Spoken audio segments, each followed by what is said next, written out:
Joining us now is TechCrunch General Manager and Editor-in-Chief Connie Loizos. She's also the founder of the newsletter Strictly VC. Also with us is D.A. Davidson Senior Software Analyst Gil Luria. Guys, welcome. Connie, I want to go first to you on this for what's at stake. So many of the customers for these AI platforms are startups that are funded with VC cash. Does this upheaval at OpenAI make them more likely to look for a plan B, kind of multi-AI, just like they've been multi-cloud?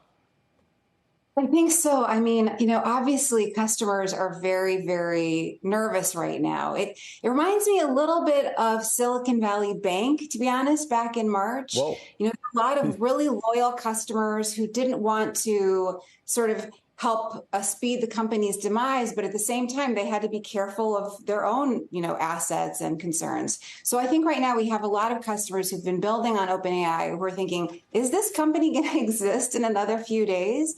So sort of somewhat naturally, my understanding is that they are talking to a lot of OpenAI rivals, Google, Meta, Cohere, Anthropic, and it's hard to blame them. I think they have to sort of make sure that their own interests are protected.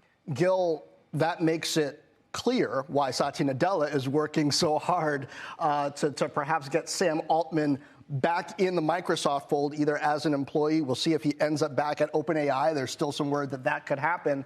But Microsoft stock hit all-time highs today. So how does an investor separate this instability at OpenAI, Silicon Valley Bank type moment perhaps, as Connie puts it, and the stability at Microsoft? Microsoft has a window to solve this problem. If they get this situation resolved quickly, nobody's going anywhere. No startup wants to rebuild its entire platform on a new type of startup. Anthropic, Google, Amazon, or any other type of platform. It's already built on OpenAI, built on Azure, and as long as Microsoft resolves this quickly, they are better off than they were on Friday. On Friday, they were at arm's length from OpenAI. They still didn't really have control there. Mr. Nadella over the weekend made all the right chess moves that he has more control now over the development of artificial intelligence than he did on Friday. It didn't look good at the outset. He was kept out of that Google Meets meeting where Sam Altman got fired, but now he's in charge. And he has 700 or more of the 770 OpenAI employees saying they want to work for him. And it's almost a worst case. The alternative case is that they all still work at OpenAI under Sam Altman, without the board of folks that were clearly way over their head. So either Altman ends up at Microsoft or Altman ends up back at OpenAI with a board that he more likely controls.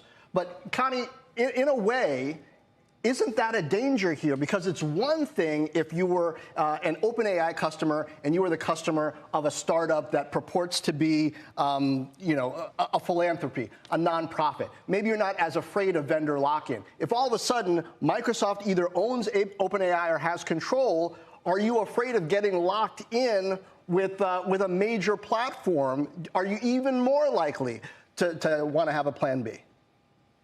Absolutely. I think I think we forget that Microsoft was long known as the evil empire. And of course, Satya Nadella has done an amazing job of softening the company's image. But I think, customers still have reason to be concerned about the power that Microsoft wields. And honestly, I still think that there must be some percentage of employees inside of OpenAI who are also concerned. I mean, on the one hand, yes, it would be great to be paid handsomely to continue working with Sam Altman, but also there aren't that many sort of seismic events like this in the industry. And so I could see some meaningful percentage of them deciding to peel off and maybe do their own things, or maybe gravitate to one of OpenAI's competitors, Anthropic AI, which is very heavily focused on ethical AI, because I do think that while they may love Sam Altman, who is a highly charismatic founder, could also have concerns about what the future holds if they were to go there and Sam were to sort of press on the gas in the way that Microsoft likely would like him to do.